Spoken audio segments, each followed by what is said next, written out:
আমি নিশ্চিত এই যে আমার গায়ে আজ আগুন লেগে যাচ্ছিল, এই কাজটা আপনি করেছেন।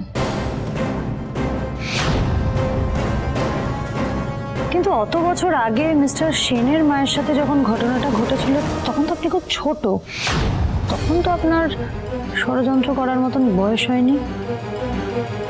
তাহলে ঘটনাটা ঘটালো কে? আর অত বছর আগে মিস্টার সেনের মায়ের সাথে ঘটা ঘটনাটাও যে নিছক অ্যাক্সিডেন্ট নয়, তার পেছনে কেউ যে ছিল সেটাও একদিন প্রমাণ হবে। আসলে কি জানেন তো, হোলিকা দহনের দিন না কোনোদিনও অন্যায় জিততে পারে না। আর ঠিক এই কারণেই আপনি হাজার চেষ্টা করেও আমার গায়ে আগুনটা লাগাতে পারেননি। মিলন হবে কতদিনে? সোম থেকে রবি প্রতিদিন রাত 9:30টায় স্টার জলসায়।